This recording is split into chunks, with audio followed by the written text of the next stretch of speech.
So dear students, today we will discuss about DC circuit. The closed path in which direct current flows is called DC circuit. जिस तरह तुसी figure देख रहे हो,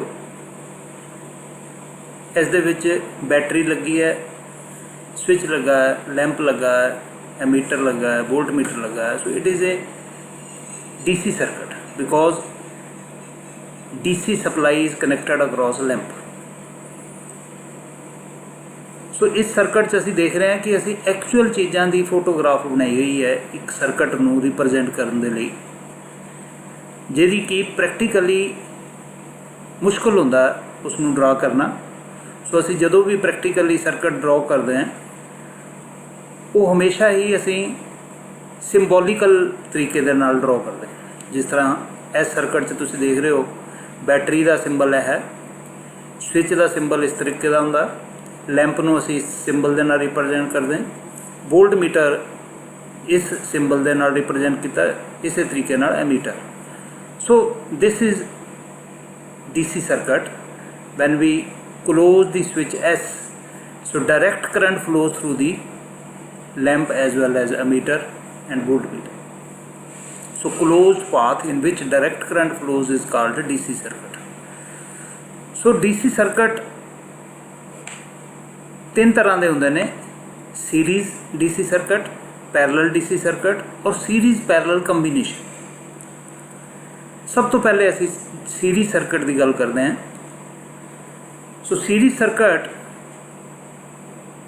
the circuit in which number of resistors are connected end to end so that same current flows through the resistors is called series circuit. जिस तरह आप देख रहे हैं कि यह तीन resistor end to end connected ने और इन्होंने तिना रजिस्टर्स के अक्रॉस असी सप्लाई बैटरी जी है वो कनैक्ट की हुई है. सो जदों करंट फ्लो करेगा, current flows from positive terminal of battery to negative terminal of battery. So ये असी देख रहे हैं कि सेम करंट फ्लो कर रहा है. रजिस्टेंस R1 विच भी करंट आई फ्लो कर रहा है, R2 च भी आई फ्लो कर रहा है, R3 दे विच भी आई करंट फ्लो कर रहा है. According to Ohm's law voltage drop across each resistor is different. इस रजिस्टर के अक्रॉस वोल्टेज ड्रॉप जो V1 है that is equal to current multiply by resistance. Current क्योंकि सेम फ्लो कर रहा है तिना दे विच, इस करके करंट आई आएगा और रजिस्टेंस R1 है. So V1 is equal to I into R1, V2 is equal to I into R2, V3 is equal to I into R3. So total voltage applied V is splitted into three parts, V1 plus V2 plus V3. So which is equal to IR1, IR2, IR3. So total voltage applied according to this circuit is equal to current multiplied by resistance IR. So I is common in both the sides. So R is equal to R1 plus R2 plus R3. ठीक है, which shows कि total resistance of the circuit is equal to sum of the individual resistance. So अगर series circuit के characteristics असी देखने हों कि की करैक्टरिस्टिक्स ने सीरीज सर्किट दे, सब तो पहला करैक्टरिस्टिक्स है कि same current flows through the series circuit. जिन्ने भी सीरीज दे विच नंबर ऑफ रजिस्टर्स कनैक्टेड होंगे 1 2 4 10 वो सारियां दे विच सेम करंट फ्लो करे. Number 2, according to series circuit total resistance of the circuit is equal to sum of the individual resistance. जिन्ने भी रजिस्टर्स सीरीज दे विच कनैक्टेड ने उन्होंने सारियां दा इंडिविजुअली अलजेब्रिक सम ले लीए R1 plus R2 plus R3 plus on, that is equal to total circuit resistance. Third, voltage drop across each resistor is equal to current multiply by individual resistance. अगर same number of resistors same resistance की values के resistors connected होन series दे विच, then total circuit resistance is equal to N into R. N is number of resistor and R is resistance of one resistor. So this is series circuit. और इस series circuit की अगर असी application देखिए, सो असी देखते हैं कि मैरिज या किसी फंक्शन के उत्ते जिहड़ियां असी लड़ियां लगाने वो सारे लैंप्स जिहड़े ने वो सीरीज़ दे विच कनैक्टेड होंदे ने। सीरीज़ विच कनैक्ट होने करके उहदा की हुंदा कि असी स्विच एक स्विच ऑन करते हैं, अगर सपोज इत्थे असी स्विच लगा दईए सारे रजिस्टर्स दे विच करंट फ्लो कर लग पैंदा। अगर असी इत्थे सपोज लैंप लगाए हुए ने सारे लैंप्स जिहड़े ने वो ऑन हो जाएंगे। हुण इसदा डिसएडवांटेज की है कि अगर सपोज एक लैंप भी खराब हुंदा है, सपोज फ्यूज़ हो जाता, तो सारी लड़ी जिहड़ी है वो बंद हो जाती। जदों तक उस लैंप नूं असीं रिप्लेस नहीं करते, ठीक नहीं करते, उदों तक वो लड़ी नहीं चलेगी, क्योंकि असीं सारे लैंप्स नूं सपोज एक लड़ी दे विच वोल्टेज के अकॉर्डिंगली असीं नंबर ऑफ लैंप्स लगा देने। सो सपोज 30 लैंप्स ने, सो वो 30 लैंप चों एक लैंप भी अगर खराब होएगा तो वो 30 लैंप्स सारे जिहड़े ने बंद हो जाएंगे। ठीक है, सो एक स्विच तो फायदा यह है कि एक स्विच तो ही 30 लैंप्स चल पणगे। ठीक है, नुकसान जिहड़ा है कि अगर एक लैंप खराब हो जाए इंडिविजुअल तो सारे ही लैंप्स जिहड़े ने वो बंद हो जाएंगे। सो सीरीज सर्किट दी एप्लीकेशन, मेन एप्लीकेशन जिहड़ी है that is for decoration purpose लड़ियाँ असीं इस्तेमाल करते हैं। Next circuit is parallel circuit. So the circuit in which one end of all the resistor is joined to a common point and the other ends are also joined to another common point so that different currents flows through them is called parallel circuit. So जिस तरह तुम देख रहे हो कि ये 3 registers असी connect किए ने, उन्होंने एक एंड सारिਆਂ ਦਾ एक जगह इकट्ठा करता, दूसरा एंड जिहड़ा है वो इस साइड इकट्ठा कर दिता। सो दोनों के अक्रॉस जिहड़ी है वोल्टेज कनैक्ट कर दी। सो इस दे विच की है कि वोल्टेज तिन्नां दे अक्रॉस जिहड़ी है वो सेम वोल्टेज है। जिन्नी वोल्टेज रजिस्टेंस R1 दे अक्रॉस है उन्नी ही R2 दे अक्रॉस है, उन्नी ही R3 दे अक्रॉस है। So all resistors are connected in parallel, voltage across each resistor is same. यह पहला करैक्टरिस्टिक्स हो गया। करंट तिन्नां दे विच अलग अलग है। इत्थे देखो करंट आया, यह 3 हिस्सों च डिवाइड हो गया, I1 I2 I3। So current I is equal to I1 plus I2 plus I3। इत्थे आके फिर करंट I हो जाएगा। सो I1 करंट जिहड़ा है that is equal to voltage divided by resistance. Voltage क्योंकि तिना रजिस्टर्स के अक्रॉस सेम है, voltage V divided by resistance R1 it is equal to I1। Similarly B over R2 is equal to I2, B over R3 is equal to I3। So अगर असी total circuit resistance R ले लीए then current I is equal to B over R। So I की जगह असी B over R put कर दिता। सो इत्थे असी देख रहे हैं कि B दोनों पासे कॉमन आ गया। So 1 over R is equal to 1 over R1 plus 1 over R2 plus 1 over R3। यह सानू रिलेशन मिल गया पैरेलल सर्किट्स कि reciprocal of total resistance is equal to sum of reciprocal of individual resistance. जिस तरह series circuit च total circuit resistance equal to R1 plus R2 plus R3 सी कि sum of the individual resistance, इस दे विच reciprocal of total resistance is equal to sum of reciprocal of individual resistance. So parallel circuit दे जो characteristics सामने आए ने वो की ने कि voltage across each resistor is same, current flowing through each resistance is different and reciprocal of total circuit resistance is equal to sum of reciprocal of individual resistance। चौथा करैक्टरिस्टिक्स कि सपोज हम जिस तरह 3 रजिस्टर लगे हुए हैं, तिना की रजिस्टेंस अलग अलग है कि सपोज एक दी 5 ओम रजिस्टेंस है, एक दी 10 ओम रजिस्टेंस है, एक दी 3 ओम रजिस्टेंस है।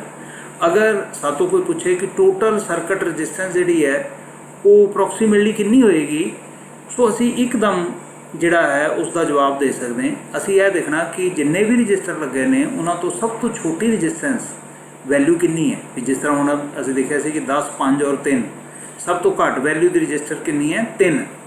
So it will be less than 3। अगर असी कैलकुलेट करांगे बाई दिस फार्मूला तो वो रजिस्टेंस जिहड़ी है वो 3 ओम नालों घट आएगी, क्योंकि रजिस्टेंस नूं असी ओम्स दे नाल जिहड़ा है वो कैलकुलेट कर लें। सो ये चार चीज़ां जिहड़ियां पैरेलल सर्किट के रिलेटेड आपां याद रखनी। और इसकी एप्लीकेशन जिन्ने भी घरां दे विच फैक्ट्री दे विच किते भी असीं देखिए सारे ही अप्लायंसिस जिहड़े ने वो पैरेलल दे विच कनैक्टेड होंदे ने। All the appliances are operated at the same voltage, क्योंकि जिन्नी भी इंडिया दे विच असीं जो भी अप्लायंसिस डिज़ाइन करते हैं सिंगल फेज दीयां जिन्नियां भी चीज़ां होंदियां वो 230 वोल्ट ते असीं डिज़ाइन करते हैं, और 3 फेज की जिहड़ी कोई भी अप्लायंसिस या अपरेटस है वो 440 वोल्ट से डिज़ाइन करते हैं। So all appliances are operated at same voltage, so therefore all of them are connected in parallel. Each one of them can be controlled individually. So जो असी सीरीज सर्किट च disadvantage देखा सी कि एक switch दे नाल operate तो सारे हो जाते सी, पर एक बल्ब खराब होने दे नाल सारी लड़ी बंद हो जाती सी। इस दे विच यह प्रॉब्लम नहीं है, यह इंडिविजुअली असी ऑपरेट कर सकते हैं। इत्थे असीं स्विच लगा लीए, एक इत्थे स्विच ला लीए, एक इत्थे स्विच ला लीए, कल्ले कल्ले स्विच दे नाल असीं वो चीज़ चला सकते हैं। सो सानू जिस चीज़ की रिक्वायरमेंट होए, अगर असीं पक्खा चलाना पक्खा चला लीए, लैंप चलाना लैंप चला लीए, सो इंडिविजुअली ऑपरेट कर सकते हैं। यह सब तो बड़ा एडवांटेज है। दूसरा, अगर कोई चीज़ खराब हो जाती है तो उहदे नाल सारियां चीज़ां इफेक्ट नहीं होणगियां, बाकी चीज़ां इंडिपेंडेंटली चलदियां रहणगियां, क्योंकि उन्होंने वोल्टेज जिहड़ी है वो भी सारियां नूं मिलदी रहेगी। सो वो इंडिविजुअली चलती रहेगी। सो जिन्ने भी साढ़े घर, चाहे वो DC सर्किट होए चाहे AC सर्किट होए, जिन्ने भी चीज़ां जिहड़ियां साढ़े घरां दे हाउस होल्ड चीज़ या इंडस्ट्री दे विच, सारियां ही पैरेलल दे विच कनैक्टेड होंदियां। Third combination is series parallel combination. The circuit in which series and parallel circuits are connected in series is called series parallel combinations. जिस तरह तुसीं देख रहे हो कि यह 2 रजिस्टर पैरेलल च लगे ने, यह भी 3 रजिस्टर पैरेलल च लगे ने, दोनों पैरेलल कंबीनेशनस आपस में series connected. So depending upon the requirement, जिस तरह की भी साडी रिक्वायरमेंट होए उहदे अकॉर्डिंगली असीं कंबीनेशन जिहड़ी है वो लै सकते हैं। सो इसनूं जदों भी असीं सॉल्व करना, पहले जिहड़ी 2 रजिस्टर सीरीज लगे ने उन्हां दा असीं टोटल रजिस्टेंस फाइंड आउट कर लेना, 3 रजिस्टर लगे ने उन्हां दा टोटल रजिस्टेंस फाइंड आउट कर लेना। So total circuit resistance R is equal to RAB plus RBC। A और B दे विच जिहड़ी रजिस्टेंस है इन्हां दोनों का कंबीनेशन है, B और C दे विच जिहड़ी रजिस्टेंस है वो है तिन्नां दा कंबीनेशन है। So R is equal to RAB plus RBC। यह बड़ा इंपॉर्टेंट है, division of current in parallel circuit. कि सपोज पर्टिकुलरली जो 2 रजिस्टर पैरेलल दे विच कनैक्टेड होण तो करंट किस तरीके नाल, क्योंकि असीं यह देखा पैरेलल सर्किट्स कि वोल्टेज हर एक रजिस्टर के अक्रॉस सेम होंदी है, पर करंट दोनों के विच डिफरेंट होंदा। सपोज फस्ट रजिस्टेंस R1 ये करंट I1 फ्लो करेगा, नीचे R2 है वो I2 फ्लो करेगा। सो I1 और I2 की वैल्यू कितनी होएगी पर्टिकुलर, अगर 2 रजिस्टर ने तो वो फाइंड आउट करना बड़ा सौखा। जिस तरह असीं देख रहे हैं अकॉर्डिंग टू ओहम्स लॉ कि यह वोल्टेज जी V है दैट इज़ अक्रॉस R1 भी वो V है, अक्रॉस R2 भी V है। So V is equal to I1 into R1, voltage drop across R1 is equal to current multiply by resistance. ऐसे तरीके नाल voltage drop across R2 is I2 into R2। So V is equal to I1 R1 I2 R2, और I1 over I2 is equal to R2 over R1। ऐसे तो असीं यह formula drive कर लें। सो अगर वोल्टेज का भी फार्मूला जो I इंटू R ले लीए according to this R is equal to, otherwise जिस तरह से पिछे फाइंड आउट किया कि R is equal to R1 R2 divided by R1 plus R2, कि 2 रजिस्टर अगर पैरेलल से कनेक्टेड हों then total circuit resistance is equal to product of 2 resistors R1 into R2 divided by sum of 2 resistors R1 plus R2। So अगर असीं I1 R1 is equal to IR ले लीए, so I1 R1 is equal to IR, R की value है वाली इत्थे असीं substitute कर दी। So I1 is equal to I into R2 over R1 plus R2। ऐसे तरीके ने अगर असीं I2 फाइंड आउट करना वो कद बराबर है I into R1 plus R2। सो साडे कोल एक फार्मूला बन गया कि अगर असीं I1 फाइंड आउट करना है वो कद बराबर होएगा total circuit resistance multiply by resistance of opposite branch. इस तो ओपोजिट रजिस्टेंस जी है वो है R2 डिवाइडेड बाई दोनों रजिस्टर का सम। ठीक है, इस तरीके देखो I2 देखो total current multiply by resistance of opposite branch, इस तो ओपोजिट जी रजिस्टेंस है that is R1 divided by R1 plus R2। So अगर दो रजिस्टर पैरेलल च कनैक्टेड होण तो असीं इस तरीके दे नाल ब्रांच करंट फाइंड आउट कर सकते। अगर दो नालों ज़्यादा रजिस्टर्स कनैक्टेड होण, जिस तरह 3 रजिस्टर्स होण, उदों भी असीं इंडिविजुअल करंट फाइंड आउट कर सकते हैं I1 I2 R3। सो उस तरीके नाल सानू total circuit resistance find out करना पएगा which is equal to R1 R2 R3 divided by R1 R2 plus R2 R3 plus R3 R1। और according to Ohm's law B is equal to IR is equal to I1 R1 is equal to I2 R2 is equal to I2 R3, क्योंकि हर एक दे across voltage जी है वो same. So according to same असी I1 R1 is equal to IR लिख लिया। सो R की value इतने सबसटीट्यूट कर दी। सो साढ़े को I1 की वैल्यू जी है वो आ जाएगी I into R2 R3 divided by है इस तरीके इंडिविजुअल सम। इस तरीके I2 इस तरीके I3 असी करंट की वैल्यू जी है वो फाइंड आउट कर सकते हैं। सो न्यूमेरिकल प्रॉब्लम जो भी इस तरीके का प्रॉब्लम आती है सो वो अकॉर्डिंगली असी करंट इंडिविजुअल करंट जोड़ा है वो फाइंड आउट कर सकते हैं। सो जिस तरह न्यूमेरिकल देखिए, क्योंकि इस सबजैक्ट दे विच बहुत सारे न्यूमेरिकल्स ने, सो न्यूमेरिकल जिहड़े ने वो करने बहुत जरूरी ने। सो जिस तरह न्यूमेरिकल है कि अगर जनरल तौर पर पूछा जाए कि दो लैंप ने, एक 40 वाट का एक 100 वाट का है, किस लैंप की इल्यूमिनेशन जी है या लाइट जी है वो ज़्यादा होएगी। सो जनरली कोई भी नॉन टैक्नीकल बंदा भी है दस देगा कि 100 वाट वाले बल्ब की जी लाइट है वो ज़्यादा होएगी।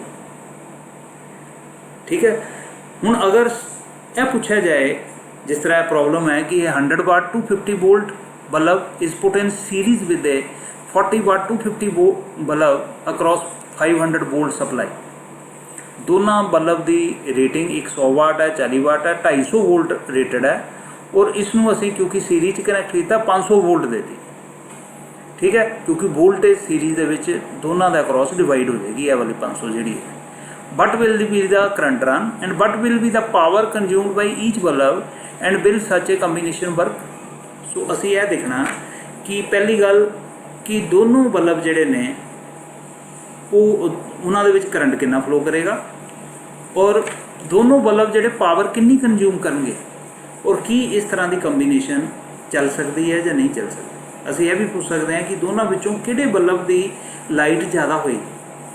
सो तुसी कैलकुलेशन करके यह देखोगे कि जी 100 वाट तो 40 वाट है, जिस बल्ब की वाटेज घट होएगी उहदे अक्रॉस जी उहदी इल्यूमिनेशन है इन कंपैरिजन टू 100 वाट वो ज़्यादा होएगी। वो किदां असी कैलकुलेट करके देखते हैं। असी दोनों लैंप की रजिस्टेंस फाइंड आउट कर सकते हैं क्योंकि पावर रेटिंग दी हुई है और वोल्टेज रेटिंग दी है। So according to formula resistance R1 is equal to B square upon W1। B voltage दोनों की 250 है, 250 का square divided by S bulb की वाटेज 100 है, सो S 625 ओम रजिस्टेंस हो गई। 40 वाट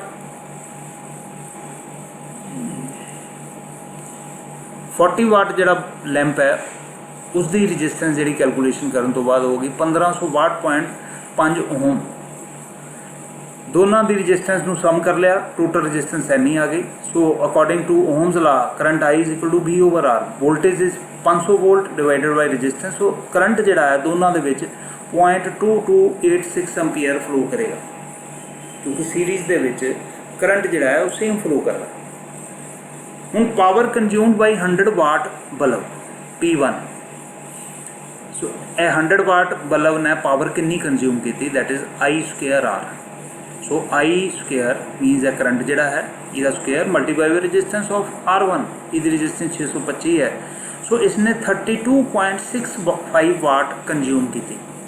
सिमिलरली 40 वाट बल्ब वाले ने 81.63 वाट कंज्यूम की। सो तुम देख सकते हो कि जोड़ा 100 वाट वाला बल्ब है उन्हें जदों असी दोनों सीरीज कनैक्ट कर दिता उन्हें 32.65 वाट कंज्यूम की। जोड़ा 40 वाट वाला है उसने 81.63 वाट पावर कंज्यूम की। सो जिसकी कैपेसिटी ज़्यादा सी उन्हें घट कंज्यूम की, जिसकी कैपेसिटी घट सी उन्हें ज़्यादा पावर कंज्यूम कर। सो कहने का मतलब की है कि जिहड़ा घट वाटेज वाला लैंप है 40 वाट वाला लैंप है, बेसिकली वो अक्रॉस वोल्टेज ड्रॉप जी है वो ज़्यादा हो गई। जिदा 500 वोल्ट है, अगर आप एग्जैक्ट कैलकुलेशन करिए सो 40 वाट के अक्रॉस सानू चाहिए 250। जिन्ने भी डोमैसटिक अपलायंसिस होंगे ने वो +-6% वोल्टेज फ्लक्चुएशन नू अबजॉर्व करने के लिए असी डिज़ाइन किए होंगे। सो 250 है, 25 छिका 150, 15, सो 250 + 15 265 या 235। सो 235 और 265 के विच वोल्टेज अगर घटती बढ़ती है तो लैंप नू कुछ नहीं होएगा, लैंप जिहड़ा है वो ठीक ठाक काम करेगा। अगर इस तो ज़्यादा वोल्टेज इनक्रीज होंदी है तो नैचुरली वो लैंप जिहड़ा है फ्यूज़ हो जाता। असीं देखते हैं कि कई बार वोल्टेज ज़्यादा आ जाती तो बल्ब फ्यूज़ हो जाता। सो जदों असीं ये दो लैंप्स नू सीरीज कनैक्ट किया, 81.63 पावर कंज्यूम करना, उन्हें अपनी पावर नालों दुगनी पावर जी है कंज्यूम कर ली। मीनस ये क्रॉस वोल्टेज जी है 500 विचों 350 आ गई। एक तरीके की कैलकुलेशन करांगे तो एग्जैक्ट पता लग जाएगा। सो नैचुरली वो बल्ब जो फ्यूज होएगा। So such a combination will not work. The reason is that when 40 watt bulb will draw a power of 81 watt, its filament will be overheated and will burn. So series दे विच जदों भी असी किसी चीज़ नू connect करना है उहदे विच इक्को ही कंडीशन है। जिस तरह लड़ियाँ असी दस्सिया है कि उहदे विच सेम लैंप जिहड़े ने वो सेम वाटेज दे होने चाहिए, सेम रेटिंग दे होने चाहिए ने। इक्को जी रेटिंग होएगी तो ही वो कंबीनेशन वर्क करेगी। अगर डिफरेंट रेटिंग दीयां चीज़ां नू असी कनैक्ट कर लांगे सीरीज़ दे विच तो वो सीरीज़ कंबीनेशन वर्क नहीं करेगी।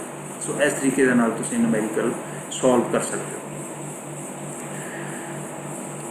Next article is Kirchhoff law. So जिस तरह असीं ओम्स लॉ पढ़िया,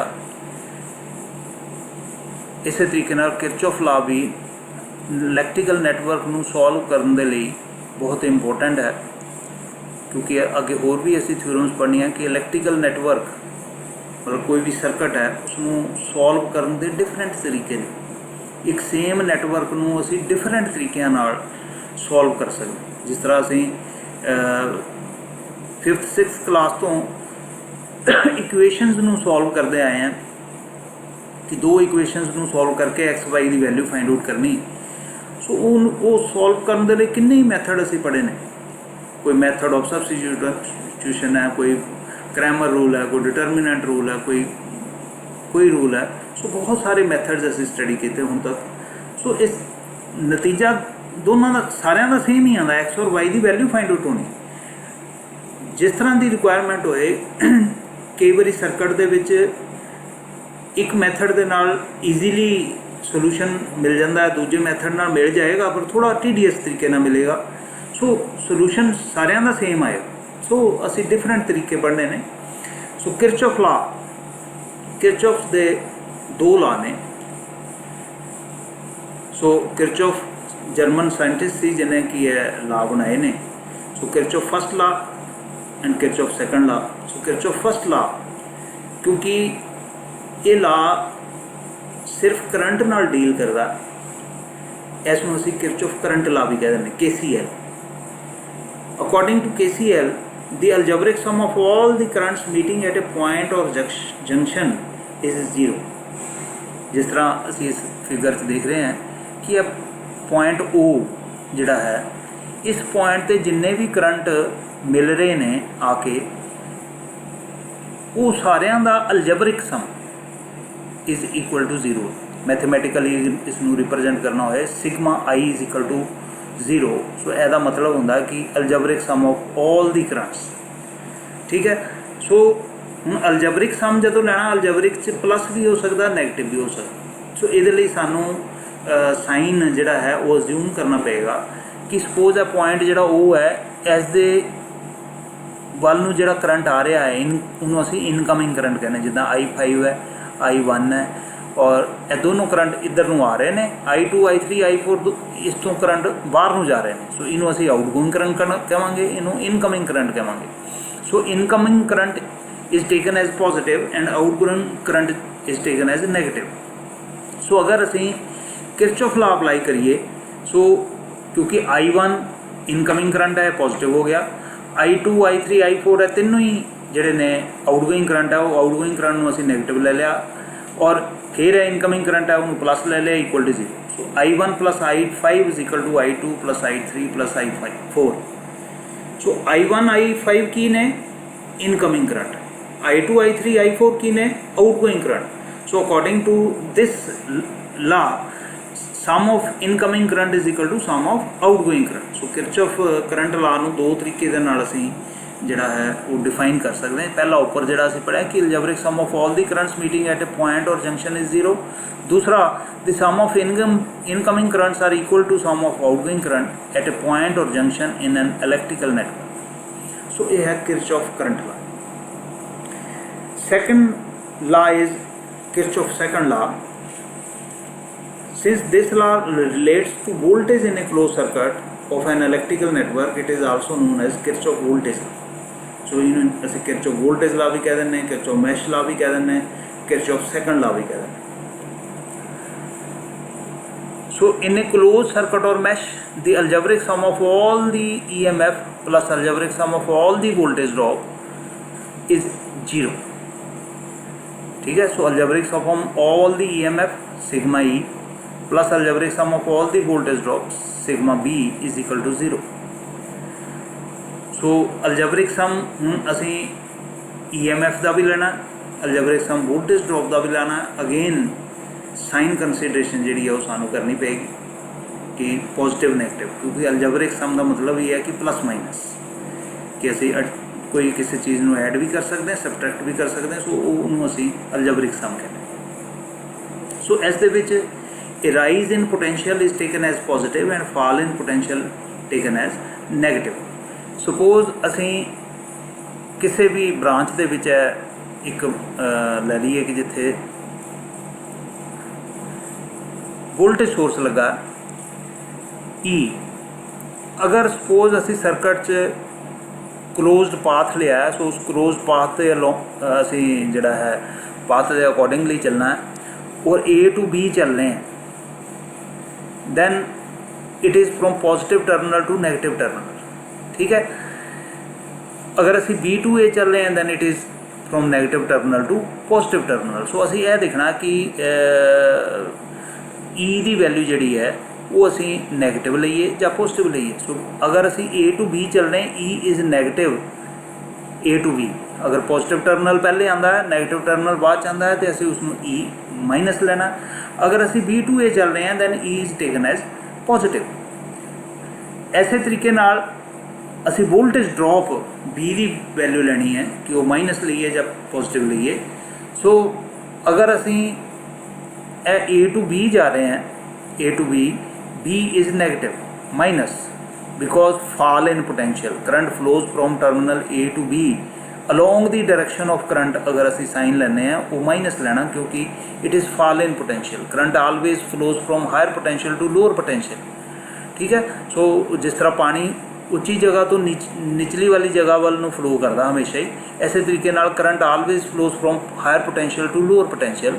सो उसਨੂੰ ਅਸੀਂ फॉल इन पोटेंशियल ਜਿਹੜਾ कंसीडर करते हैं। सो साइन माइनस लेने।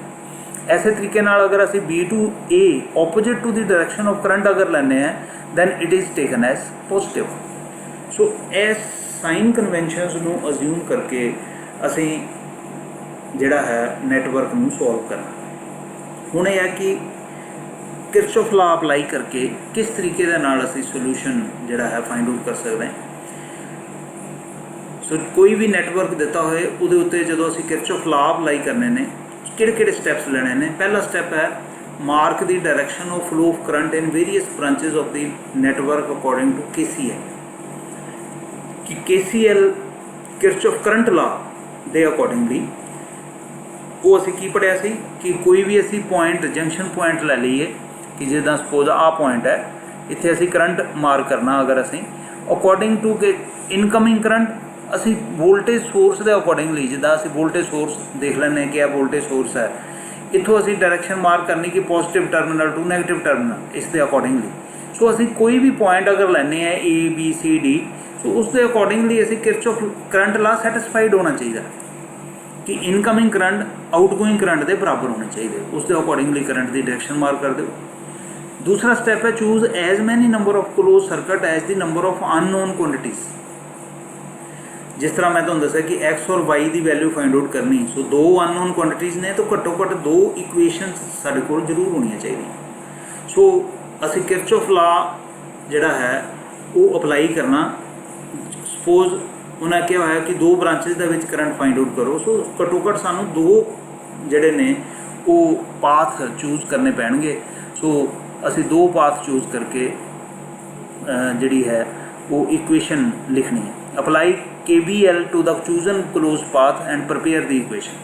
ਸੋ ਕਿਰਚੌਫ ਵੋਲਟੇਜ ਲਾ ਅਪਲਾਈ ਕਰਕੇ ਅਸੀਂ ਉਹਨਾਂ ਦੋ ਪਾਥ ਦੀ ਇਕੁਏਸ਼ਨਸ ਲਿਖਣੀ ਹੈ। ਉਹ ਇਕੁਏਸ਼ਨ ਲਿਖ ਕੇ ਉਹਨਾਂ ਨੂੰ ਸੋਲਵ ਕਰਾਂਗੇ ਤੇ ਸਾਡੇ ਕੋਲ ਅਨਨੋਨ ਵੈਲਿਊਜ਼ ਦੀ ਜਿਹੜੀ ਹੈ ਉਹ ਵੈਲਿਊ ਫਾਈਂਡ ਆਊਟ ਹੋ ਜਾਏਗੀ। If the determine current carries the negative sign, it shows that actual direction of current of flow of current is opposite to that of the assume direction. ਅਸੀਂ ਪਹਿਲੇ assume ਕਰਕੇ current ਦੀ direction mark ਕੀਤੀ। Suppose ਅਸੀਂ ਇੱਥੇ ਜਿਹੜੀ ਹੈ I1 ਦੀ direction ਇੱਧਰ ਨੂੰ ਮਾਰਕ ਕਰ ਦਿੱਤੀ, ਜਦੋਂ ਅਸੀਂ ਕੈਲਕੂਲੇਟ ਕੀਤਾ ਤੇ I1 ਦੀ ਡਾਇਰੈਕਸ਼ਨ ਮਾਈਨਸ ਆ ਗਈ।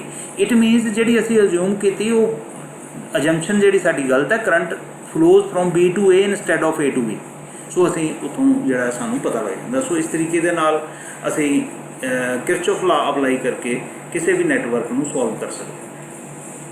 ਇੱਕ ਇਹਦੀ ਐਪਲੀਕੇਸ਼ਨ ਵੀਟਸਟੋਨ ਬ੍ਰਿਜ ਹੈ। ਫਿਜ਼ਿਕਸ ਦੇ ਵਿੱਚ ਤੁਸੀਂ ਇਹ ਪ੍ਰੈਕਟੀਕਲ ਕੀਤਾ ਹੋਏਗਾ ਕਿ ਇਸ ਦੇ ਵਿੱਚ ਦੋ ਜਿਹੜੀਆਂ ਹੈ ਉਹ ਨੋਨ ਵੈਲਿਊ ਦੇ ਰਜਿਸਟਰ ਹੁੰਦੇ ਨੇ। Resistance P and Q are known resistors and are called ratio arms, whereas the resistance R is the variable resistance of known value and X is the unknown resistance whose value is to be determined. So ਅਸੀਂ ਵੀਟਸਟੋਨ bridge ਦੇ ਨਾਲ ਕੋਈ ਵੀ ਅਗਰ unknown value find out ਕਰਨੀ ਹੈ ਸੋ ਉਹ ਅਸੀਂ find out ਕਰ ਸਕਦੇ ਹਾਂ ਉਸ ਦੀ ਰਜਿਸਟੈਂਸ, ਜਿਸ ਚੀਜ਼ ਦੀ ਰਜਿਸਟੈਂਸ ਫਾਈਂਡ ਆਊਟ ਕਰਨੀ ਹੈ। ਸੋ PQ ਸਾਡੇ ਕੋਲ ਨੋਨ ਵੈਲਿਊ ਹੈ, R ਵੀ ਸਾਡੇ ਕੋਲ ਨੋਨ ਵੈਲਿਊ ਹੈ, ਇਹਨੂੰ ਅਸੀਂ ਵੇਰੀ ਕਰ ਸਕਦੇ ਹਾਂ। ਸੋ ਇੱਥੇ ਇੱਕ ਗਲਵੈਨੋਮੀਟਰ ਲੱਗਾ ਹੁੰਦਾ। ਸੋ ਕੀ ਨੂੰ ਅਸੀਂ ਕਲੋਜ਼ ਕਰਾਂਗੇ, ਰਜਿਸਟੈਂਸ ਵੇਰੀ ਕਰਾਂਗੇ। ਜਦੋਂ ਇੱਥੇ ਨਲ ਪੁਆਇੰਟ ਆ ਜਾਂਦਾ ਮੀਨਸ ਇਹਦੀ ਜਿਹੜੀ ਜ਼ੀਰੋ 'ਤੇ ਆ ਜਾਣੀ ਹੈ। ਸੋ ਉਸ ਵੇਲੇ ਅਸੀਂ ਕਹਿੰਦੇ ਕਿ ਜਿਹੜਾ ਹੈ ਬੈਲੈਂਸ ਕੰਡੀਸ਼ਨ ਆ ਗਈ। So in that case at balance current flowing through galvanometer is zero. ਇੱਥੇ ਕਰੰਟ ਜਿਹੜਾ ਜ਼ੀਰੋ ਹੋ ਜਾਏਗਾ। It means current flowing through resistor P and Q is equal to I1। Otherwise ਕੀ ਹੈ, ਕਰੰਟ ਇੱਥੇ flow ਕਰੇਗਾ। ਇੱਥੇ ਕਰੰਟ ਅਗਰ ਇੱਧਰ ਜ਼ੀਰੋ ਨਹੀਂ ਹੈ ਤੇ ਕੁਛ ਕਰੰਟ ਇੱਧਰ ਜਾਏਗਾ, ਕੁਛ ਕਰੰਟ ਇੱਧਰ ਜਾਏਗਾ। ਹੁਣ ਕਿਉਂਕਿ ਇਸ ਦੇ ਵਿੱਚ ਕਰੰਟ ਜ਼ੀਰੋ ਫਲੋ ਕਰ ਰਿਹਾ, ਇਟ ਮੀਨ ਜਿਹੜਾ ਕਰੰਟ I1 ਇੱਥੇ ਫਲੋ ਕਰ ਰਿਹਾ ਸੇਮ ਕਰੰਟ I1 ਇੱਥੇ ਫਲੋ ਕਰ ਰਿਹਾ। ਇਸੇ ਤਰੀਕੇ ਨਾਲ ਜਿਹੜਾ ਕਰੰਟ ਇੱਧਰ ਫਲੋ ਕਰ ਰਿਹਾ ਉਹੀ ਕਰੰਟ ਇੱਧਰ ਫਲੋ ਕਰ ਰਿਹਾ। ਸੋ ਫਿਰ ਟੋਟਲ ਕਰੰਟ ਇੱਥੇ I ਆ ਜਾਂਦਾ। So according to this I1P is equal to I2X. So I1Q is equal to I2R. So P over Q is equal to XR. So ਇਸ ਦੀ ਵੈਲਿਊ X ਦੀ value ਅਸੀਂ P over Q into R find out ਕਰ ਸਕਦੇ ਹਾਂ। PQ ਜਿਹੜੀ ਹੈ non value ਹੈ, R is the variable resistance. So X the value ਜਿਹੜੀ ਹੈ ਉਹ ਫਾਈਂਡ ਆਊਟ ਕਰ ਸਕਦੇ ਹਾਂ ਅਸੀਂ ਕੋਈ ਵੀ ਅਨਨੋਨ ਵੈਲਿਊ ਦੀ ਰਜਿਸਟਰ। ਸੋ ਜਿਸ ਤਰ੍ਹਾਂ ਅਸੀਂ ਕਿਰਚੌਫ ਲਾ ਪੜ੍ਹਿਆ, ਅਗਰ ਇਸ ਨੂੰ ਅਸੀਂ ਅਪਲਾਈ ਕਰਨਾ ਕਿ ਇਹਦੇ ਵਿੱਚ ਹੁਣ ਜਿਸ ਤਰ੍ਹਾਂ ਪ੍ਰੋਬਲਮ ਹੈ calculate current and power in 6 ohm resistance. ਇਹ 6 ohm ਰਜਿਸਟੈਂਸ ਹੈ, ਇਸ ਦੇ ਵਿੱਚ ਕਿੰਨਾ ਕਰੰਟ ਫਲੋ ਕਰ ਰਿਹਾ ਔਰ ਇਸ ਰਜਿਸਟੈਂਸ ਨੇ ਕਿੰਨੀ ਜਿਹੜੀ ਹੈ ਪਾਵਰ ਕੰਜ਼ਿਊਮ ਕੀਤੀ ਉਹ ਫਾਈਂਡ ਆਊਟ ਕਰਨਾ। ਸੋ ਪਹਿਲਾ ਤਰੀਕਾ, ਪਹਿਲਾ ਸਟੈਪ ਕੀ ਸੀ ਜੋ ਅਸੀਂ ਇੱਥੇ ਪੜ੍ਹਿਆ ਕਿ ਮਾਰਕ ਦੀ direction of flow of current in the network according to KCL। ਅਸੀਂ ਇੱਥੇ ਆ ਕਰੰਟ I1 ਸ਼ੋ ਕਰ ਲਿਆ, ਇੱਧਰੋਂ ਅਸੀਂ I2 ਸ਼ੋ ਕਰ ਸਕਦੇ ਹਾਂ। ਇਹਨਾਂ ਦੋਨਾਂ ਦੇ ਵਿੱਚ I1 plus I2 ਸ਼ੋ ਕਰ ਸਕਦੇ ਹਾਂ। ਪਰ ਇੱਥੇ ਜਿੱਦਾਂ ਹੁਣ ਅਸੀਂ ਮਾਰਕ ਕੀਤਾ ਕਿ ਸਪੋਜ਼ ਕਰੰਟ I1 ਇਹਦੇ ਵਿੱਚ ਫਲੋ ਕਰ ਰਿਹਾ, I2 ਇਹਦੇ ਵਿੱਚ ਫਲੋ ਕਰ ਰਿਹਾ, ਅਤੇ ਨੈਚੁਰਲੀ ਇੱਧਰ ਕਿੰਨਾ ਹੋਏਗਾ I1 plus I2। ਸੋ ਇਸ ਪੁਆਇੰਟ 'ਤੇ ਕਿਰਚੌਫ ਕਰੰਟ ਲਾ ਜਿਹੜਾ ਹੈ ਉਹ ਐਪਲੀਕੇਬਲ ਹੋ ਰਿਹਾ ਹੈ ਕਿ incoming current is equal to outgoing current. So I1 plus I2 is equal to I1 plus I2। ਠੀਕ ਹੈ। ਸੋ ਪਹਿਲਾ ਸਟੈਪ ਜਿਹੜਾ ਸਾਡਾ ਅਸੀਂ ਅਪਲਾਈ ਕਰ ਦਿੱਤਾ। ਦੂਸਰਾ, ਹੁਣ ਕਿਉਂਕਿ ਕਰੰਟ ਇਹਦੇ 'ਚ ਅਨਨੋਨ I1 ਅਤੇ I2 ਦੋ ਨੇ, सो नैचुरली सानू दो पाथ जिहड़े है वो कंसिडर करने पैने ने। पाथ का मतलब हुंदा कि जित्थों असी चले उत्थे ही वापस घूम के आना। जिस तरह हुण ए असी पाथ लिया कि ए बी, है A B E F A, सो असी इत्थों चल के वापस इत्थों ही आ गए, ठीक है। इस तरीके नाल दूजा पाथ लिया असी B C D E B, B C D E B, ठीक है। सो इत्थों चले असी वापस मुड़ के इत्थे आ गए। सो इस पाथ दे विच हुण असी अकॉर्डिंग किरचॉफ वोल्टेज ला जिहड़ा है वो अपलाई करना। जिस तरह इत्थों ए टू बी रजिस्टेंस है, सो इसके अक्रॉस वोल्टेज ड्रॉप लेना। एक ही है along the direction of current, sign क्या आ जाएगा -20 इंटू I1 प्लस I2, ठीक है। फ्रॉम बी टू ई फिर अलोंग द डायरेक्शन है 6 मल्टीप्लाई बाई करंट I2, यह खाली है। Negative terminal to positive terminal, sign convention जो असी अज्यूम किए सी वो अज्यूम किए सी कि अगर negative terminal to positive terminal वल जाने हैं तो वो साइन जिहड़ा पॉजिटिव लीता जाएगा। सो इत्थे असी पॉजिटिव 140 ले लिया। सो इसनों असी सिंपलीफाई किया तो साडे कोल एक इक्वेशन आ गई 10 I1 plus 13 I2 is equal to 70। इस तरीके नाल इस पाथ दे विच बी टू सी गए असी, along the direction of current है, साइन आ जाएगा -5 इंटू I1। इत्थे हुण positive terminal to negative terminal है, सो नैचुरली इत्थे साइन जिहड़ा है माइनस आएगा -90। यह ओपोजिट डायरेक्शन दे विच है plus 6 I2 is equal to 0। So इसनों भी सॉल्व किया, यह साडे कोल इक्वेशन आ गई है वाली। इन्हां दोनों इक्वेशनस नूं आपस में सॉल्व करके I2 की वैल्यू जिहड़ी है वो 10 एम्पीयर आ। सो पहला पार्ट साडा सॉल्व हो गया, calculate current in 6 ohm resistance. So 6 ohm resistance दे विच करंट जिहड़ी है that is equal to 10 ampere. दूसरा ਇਹਦਾ पार्ट है कि पावर कितनी कंज्यूम करनी। सो पावर का फार्मूला होंगे I² इंटू R। सो 10 का स्क्वेयर मल्टीप्लाई बाई रजिस्टेंस 6, सो 600 वाट। सो इस तरीके का नुमेरिकल नूं असीं सॉल्व कर सकते हैं। सो ये रिलेटेड बहुत सारे नुमेरिकल सॉल्व भी किए हुए हैं, अनसॉल्व भी ने। सो इन्हां दी आपां प्रैक्टिस करनी है। जिथे भी कोई डिफिकल्टी आती है वो तुसीं मैनूं पुछ सकते हो। सो नुमेरिकल करने, नुमेरिकल करोगे किरचॉफ लॉ, अदरवाइज मूँह जवानी देखोगे तो तुहानूं ठीक लगेगा, पर जो असीं अपलाई करना उदों पता लगता कि सानूं आंदा है या नहीं आंदा। सो इस पाथ के अकॉर्डिंगली अगर जदों भी है असीं लिखनी है इक्वेशन, थोड़ी जी भी गलती जिहड़ी है तुसीं इस रिजल्ट पर नहीं पहुँच सकते। एक जगह प्लस की जगह माइनस हो गया या माइनस की जगह प्लस हो गया, 10 एम्पीयर नहीं तुहाडा आ सकता। सो जिस वेले भी आप नुमेरिकल करना बड़े कूल माइंडेड होकर इस इक्वेशन में लिखना है। साइन कन्वेंशन सोच समझ के, एक साइड पर असीं रफ जिहड़ा है वो इत्थे फोटो बना के लिख सकते हैं, जिद्दां यह बनया हुआ है। यह चीज़ फोटो बना लो एक साइड पर, उत्थे लिख लो कि अगर A टू B जा रहे हैं असीं तो साइन जिहड़ा नैगेटिव लैना, अगर B टू A जा रहे हैं तो पॉजिटिव लैना।